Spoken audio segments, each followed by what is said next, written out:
So, Mike, before we get started, I wanted to talk a little bit about St. Jude Children's Research Hospital. This is September, and September is National Childhood Cancer Awareness Month. And every year, Relay FM, our company, we take some time to talk about this issue, to talk about St. Jude, and most importantly, raise support for St. Jude. So the first link in the show notes this week is stjude.org/relay, where people can give. But I want to talk about maybe why people should give, if that's okay.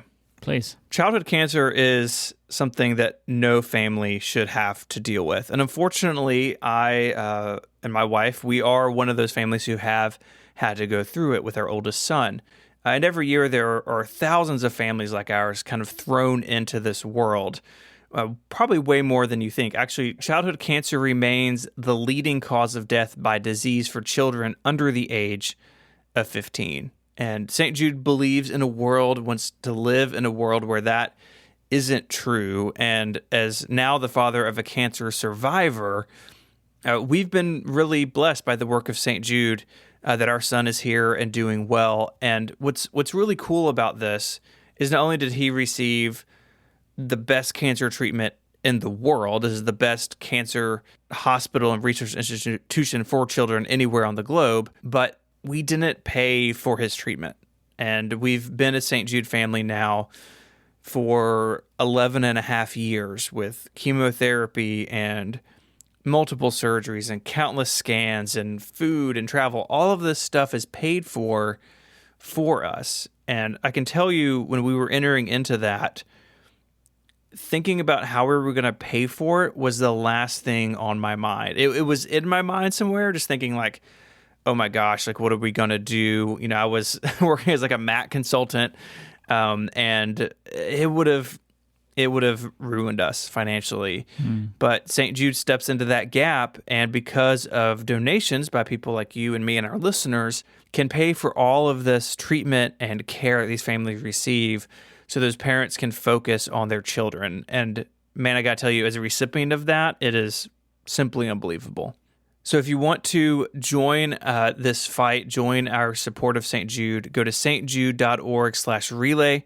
Keep your eye on that page. We have some dates of live streams. Mike, you and I will be hosting a 6-hour live podcast-a-thon on Friday, September 18th. You do not want to miss that. Yep. And so all those links and the donations all at stjude.org/relay. Yeah, please go there and donate wherever you can, and then do it again and again and again, as many times as you can. Mike, do you like being on boats? I mean, I have a ton of experience of boat life, but yeah, all right, sometimes. But do you like being on fast boats? I don't know, do you?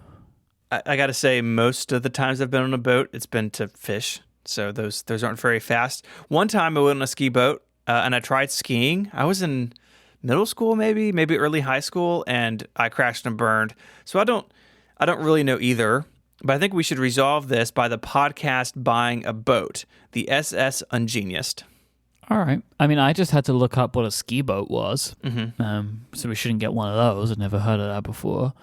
If we do get a boat, though, I mean, I hope that like Tuffy doesn't come murder us. Maybe like it could be a way for us to like keep more connected with the podcast mascot Tuffy the Murder Dolphin. Or maybe Tuffy would try and sink our boat. You know, when you call him the Murder Dolphin, it puts ideas in people's minds. Well, okay, never mind. What are we talking about today? Well, like, I actually do know, of course, I know, but our listeners don't know unless they've seen the title. So should we dive into it? Oh, that's good. We are discussing the water speed record, the officially recognized fastest speed achieved by a waterborne vehicle. I assume it's something really ridiculous, but please tell me the number. The current record is 318 miles an hour, achieved by Australian Ken Warby and his boat named the Spirit of Australia. Here's the kicker. The record was set back in 1978. That is both a faster speed than I expected and a much further time from now than I expected. Yes, so we'll get into that. But before we talk about our friend Ken, let's dive into some history. There's lots of dive jokes today. That's all we have. It's the only one that we had. But let's go way back. The first 4 world water speed records were all held by steam-powered, propeller-driven vehicles. In 1885, 26.2 miles an hour Whoa! from Nathaniel Herreshoff. In 1893, 31.6 miles an hour. Hold on to your hat. With William B. Cogswell. In 1897, we're climbing up to 39.1 miles an hour with Charles Algernon Parsons, who has an incredible name. And then another Charles R. Flint, hit 45.06 miles per hour in 1903, steadily climbing. I mean, obviously that's not very fast by modern standards, but I'm sure each of these records felt absolutely bananas in their day. Like if you're the first person to take a boat 39.1 miles per hour, you're living on the ragged edge. But steam's reign was about to end because in 1911, a ship designed by Clinton Crane was the first gasoline-powered vehicle to break the record. The same year, a new record of 57 miles an hour was set by a twin-engine craft boasting 700 horsepower. 700 horsepower to go 57 miles an hour. I'm not really sure. I think there was a problem in the middle to like convert the horsepower into actual like movement. It's not good. 700 horsepower. We are talking like 1911 here. Just 8 years later, Frederick Walker Baldwin set a new record of 70.86 miles per hour in a hydrofoil that he designed with Alexander Graham Bell. Wait, the phone guy? The phone guy. Yep, a real Renaissance man was Bell. Phones, fast boats, just going for it. Is this one of those ones where people are going to write into us to tell us that Bell didn't actually create the phone? Yeah, well, that's fine. Is he that guy? You can email us at tuffy@ungeniuspodcast.co.uk.au. It's quite a big Big domain. So over the next decade or so, the water speed record was dominated by an American named Garfield Wood. All these guys had great names. Garfield Wood. He built a series of ever more powerful boats, breaking the record 5 times. In 1929, he reached 93 miles an hour aboard the 8th version of his vessel, all of which were named Miss America. USA, USA, USA. Hey, what? Well, I've got one for you. What about Miss England 2?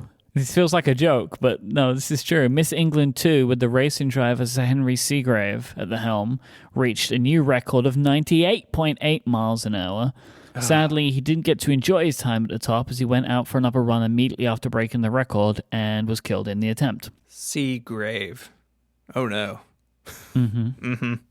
It's tragic. It really is, but we're not a country willing to stay down as Miss England II or Miss England II was salvaged, repaired, and put back into service to beat the Americans once again. If you crash a speedboat, just like build a new one. You don't have to salvage this it. boat was good.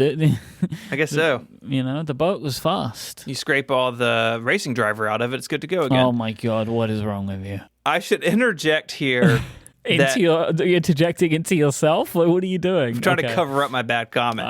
Okay, good. I should interject that while that ship was being repaired, our old friend Garfield Wood recaptured the title, get this, becoming the first person to pilot a water-going ship over 100 miles an hour, putting the mark at 102. This back and forth between the USA and the UK went on for some time. In 1932, Garfield Wood built one final ship, Miss America 10, or X. Was it X? I'm gonna say 10 because it was Miss America 2, 3, 4, 5, 6. Miss America 10. Maybe they went like Apple did and they called it just not what you expected. It was 12 meters long and powered by 4 supercharged Packard airplane engines. In September of that year, Wood broke the 200-kilometer-an-hour barrier, driving at 200.9 kilometers an hour, which is about 125 miles an hour. With this, Kay Don, who had been heading up Britain's attempts in the wake of Seagrave's death, declined to make another run at the record. After Wood's run, the envelope was pushed even further thanks to the hydroplane, which is a vehicle that has 3 small hulls that sit in the water with the main structure up above the water when running at speed, which of course is great for reducing drag. In 1939, Malcolm Campbell set a new record of 141.7 miles per hour in such a craft, and after World War II, he focused on incorporating jet engines into watercraft for even faster runs, but he was unable to get things to work as he wished and retired from record breaking. The 1950s were more of the same. The record was set and broken many times, but unfortunately more tragedies would come to pass. Englishman John Cobb was killed in the waters of Loch Ness. Yes, that Loch Ness. We know why. Nessie jumped up and killed him. But he was killed going for the record. And in 1954, a man in Italy was killed as well. This is when Malcolm Campbell's son Donald comes into the story. In the summer of 1955, he was the first to break the 200 miles per hour barrier without being killed while doing so. His all-metal turbojet-powered hydroplane proved to be resilient, and Campbell piloted it to 6 more world records, topping out at 276 miles an hour. Jeez, that's genuinely terrifying. With 9 million horsepower. Well, I like how they were just taking airplane technology and shoving it in boats and seeing what would happen. Not good. It just seems bad. Unfortunately, Donald Campbell's story also ends in tragedy. In 1967, in a beefed-up version of his old ship, he ran at 315 miles an hour. When turning around to run it again, because you had to have 2 runs and they averaged them to make the world record, so he turned around, and it seems that he grew impatient. And instead of letting the waters of the lake calm down, he began the run while the surface was still choppy. On his second run, at about 318 miles per hour, so even faster, the nose of Campbell's hydroplane lifted too high and the boat took off from the surface like a plane. It flipped over before crashing nose first into the water, disintegrating as it cartwheeled over the surface. Campbell was killed instantly, but his body wasn't recovered until 2001 after a 2-week-long search was called off back in 1967. Just 6 months later, we're not in 2001, we're back in 1967 now, Lee Taylor, a boat racer from California, set the record at 285 miles an hour. He was lucky to do so, as in a previous attempt several years earlier, he was unable to shut off the jet on his boat, crashing into the shore of a lake at over 100 miles an hour. Ooh. Of course, so that's 285, right? But he beat the record that was 276 because Donald Campbell's unfortunate attempt to 315 didn't count because he died. Yeah, he wouldn't get the second run off, so you can't get that. That's terrifying, crashing a jet boat into a shore. Like that was really scary. So that gets us to October 1978, when Australia's Ken Warby set the record of 318 miles an hour that still stands today. The Spirit of Australia, the ship that he used, he built it himself, Mike, from wood in his own backyard. You have got to have a lot of confidence in your own wood boat making abilities to build that boat and then take it to those speeds. Yeah. In interviews, Warby has said that Donald Campbell had been a hero of his growing up, and despite his fatal accident, he knew he had to attempt to break the record himself. So like his childhood hero is killed doing this, and he says, I've got to do it, and he goes out and does it. As we said at the beginning of the show, this record still stands. In the over 40 years since it was set, there have actually only been 2 official attempts to break it. In 1980, Lee Taylor attempted to regain the record. After a change of venue due to his financial sponsors wanting a more public event, he piloted a 40-foot-long rocket-powered boat across the choppy waters of Lake Tahoe. Knowing he could not make a run for the record due to the conditions, he decided to make a couple of high-speed passes for the media and the spectators who had gathered. On what would be his last run, the front left support of the boat collapsed, breaking the ship up, and his body was found in the cockpit 3 days later. Probably wasn't the best thing for the financial backers overall, then it would seem, right? No, it's tragic. Someone else's decision-making leading to this accident. Yeah, not good at all. In July of 1989, Craig Arfons was also killed when his hydroplane took off from the water at more than 350 miles an hour. Holy moly. Yeah, Arfons had record-breaking in his blood. His dad, Walt Arfons, builder of the world's first jet car, and his uncle was Art Arfons, who set the world land speed record 3 times in the mid-1960s in a series of jet-powered cars. This accident really put other possible attempts on ice. You have somebody who's pretty well known killed in this sort of public way. It just proved to be too dangerous, and a lot of people were just content to let their record sit. But there's some stuff going on now, right?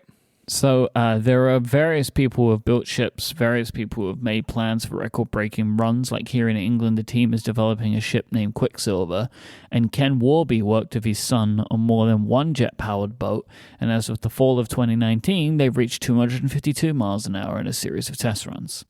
Given how dangerous this is, I think the Warby family should probably retire from world speed records. They don't want to become the new Campbells.